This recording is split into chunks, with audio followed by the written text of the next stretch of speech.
Professional Crowder here, back to you with another edition and another gem that I want to give to you.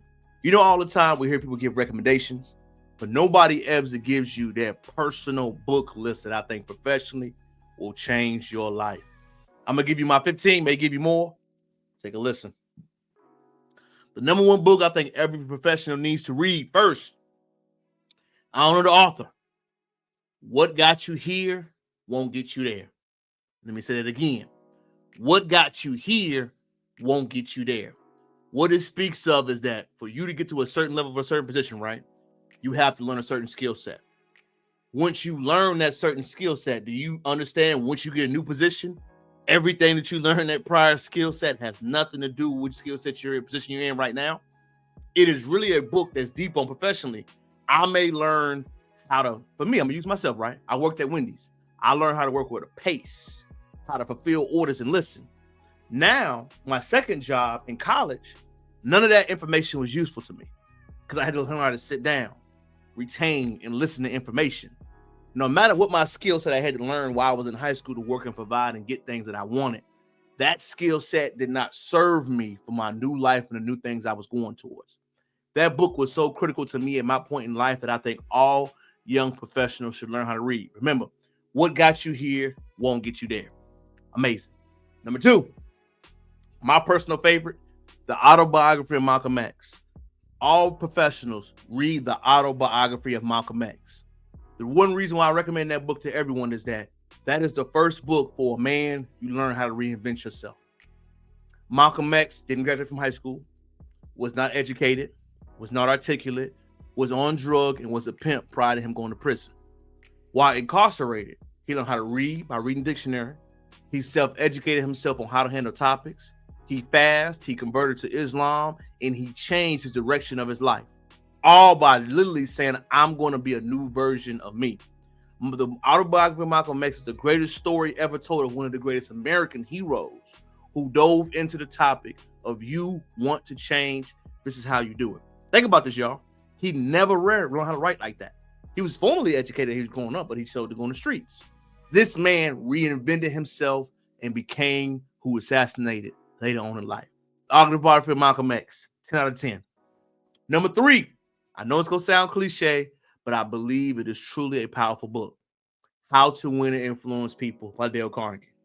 The reason why I think that book is powerful for every young professional, it teaches you how to deal with people from multiple backgrounds. It does. It teaches you how to learn, how to listen, how to digest, how to hear information, how to process it. That is one of my personal favorites when you're in the world of business. Number four, I'm going to keep going in the weeds, y'all. The Psychology of Money. When we deal with people that have more money than us, have more varying degrees, have more income, have different things, learning their language and learning how they got there will teach you how to interact with people no matter if you're on their financial status. Remember, it's a ladder in life, right? Tiers that we go up and down.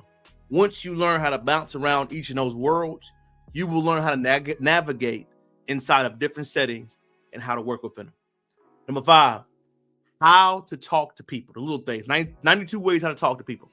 You must learn that when you talk to people, use their name. You must learn when you listen, you must learn vernacular.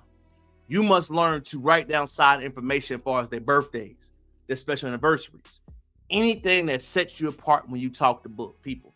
That book is a phenomenal read on how to separate yourself in the art of communication. Phenomenal read. Number six, I already mentioned that. Number six, the first 90 days. Anytime you get a position, no matter where you're working at, the first 90 days of your position is so pivotal. You must learn that your first 90 days of your career really sets you apart. Once you get in a career, how do you set the tone? How do you work? How do you believe? How do you guide? How do you process yourself? Mentally, what do you do to put yourself in a better position? How do you navigate certain struggles? How do you handle conflict and handle other things you don't want to see go in your direction? The first 90 days of a book that I highly recommend that is tremendously awesome to read. Add it to yourself. Number 7 book you need to add to your collection, Unlearn by Humble the Poet. Humble the Poet was a tremendous author that teaches you how to unlearn things that no longer serve you well. We always get taught what we need to learn, right, professionally and business-wise. No one ever tells us what we must unlearn. You must unlearn skills that won't serve you well. You must unlearn teachings from your parents that once served you well, that no longer serve you in the life and the directions that you're going. Humble the Book, Poet's Book, Unlearn, a phenomenal book that you can use towards business that will help you out in life tremendously.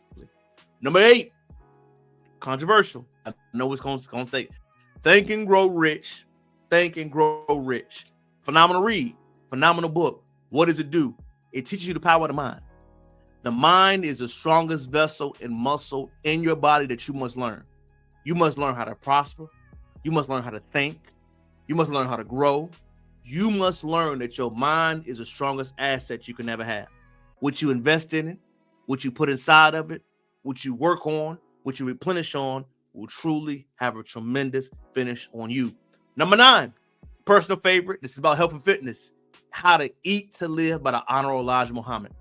Elijah Muhammad was a famous Islamic that was born in the early 19th century, right?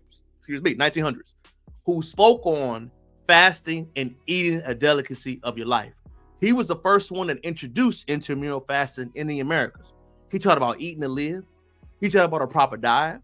He taught about proper hydration, proper sleep, proper etiquette. No one ever teaches us how to eat to survive in a proper place.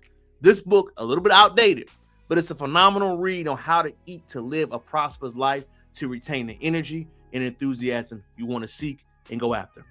Number 10, another one of my personal favorites, y'all. I'm going to give it to you. How to Do the Work. I'm sorry, not The Body Keeps Score. Excuse me, I said How to Do the Work. I'm sorry. The Body Keeps Score is a psychological book, right? But what it deals with is that you have trauma in your life. And the trauma in your life that affects you will come out in your workplace, in your work relationships, in your work settings, and with people you deal with. If you want to professionally grow, you must work on yourself in every facet and every which way. I truly believe it's a game changer because it deals with the person as long as the professional, but they're all intertwined. You must work on them. Number 10, The Art of Negotiations. Phenomenal book. Salary, money, negotiation, and business. The best thing I learned about this book that you need to learn is this. When somebody asks you something, your next response is this. How do you want me to do that? Any question that you get that you're unsure and people will give you a request that you feel is unreasonable, you need to ask them, how do you expect me to do that? And then you listen. Number 11, the 48 Laws of Power, right? Why is it phenomenal?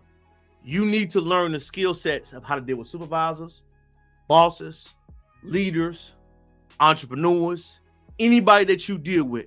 The 48 Laws of Power breaks it down why it is so meaningful, why it is so needed, and why it is so critical. Added to that. Number 12. Sorry, I had a brain spark. I was going through number 12. Jim Rohn's Seasons of Life. There will be bad seasons. There will be good seasons. But one thing you can never replace is that the valleys and the peaks will always be there. Preparing for the peaks and valleys is what separates us. Jim Rohn, one of my favorite motivational speakers, along with Eric Thomas and a few others I love. But I love that brother's mindset. But his book, Seasons of Life, is truly a game changer. Number 13, powerful questions. Nobody ever teaches us how to answer questions or ask questions. There is a book called Power Questions, a phenomenal read. It teaches you how to ask deeper questions that hit meaningful answers. You want to be able to ask questions that other people don't even think about. They don't present. You must separate yourself all which way. How do you do that? By working on your questions, your look, your outcomes, but most importantly, reading on how to do it. Number 14. 14 is more towards the guys, ladies. I'm sorry. The weight of superior demand. Every man needs to learn how to master their cultures, their urges, their mentality, their social feelings, and their structures. The Way of a Superior Man is a phenomenal read. I think every man should add that to your library. And finally, for number 15, but surely not last, one of the most important books you need to add to yourself, Who Moved My Cheese? Who Moved My Cheese? Phenomenal, outstanding, classic. Why do I love that book so much? Nothing else in life teaches you on how to stay on point, how to stay current, how to know what's going on, and how to remain in touch. In business, the most strongest does not win. The most adaptable does. Who Moved My Cheese is the true book about adaptability. Adaptability as an organism wins. Remain adaptable, remain fluid, and most importantly, hopefully you learned something. Professional books, my top 15. Sorry, I went a little long, a little bit longer, but I had to remember some. Let me know if you love the list, you hate it, your feedback, and your expectations. I try to give you the whole scope as a man or a person. Hopefully you love it. Tell me your feedback. Give me yours. Peace.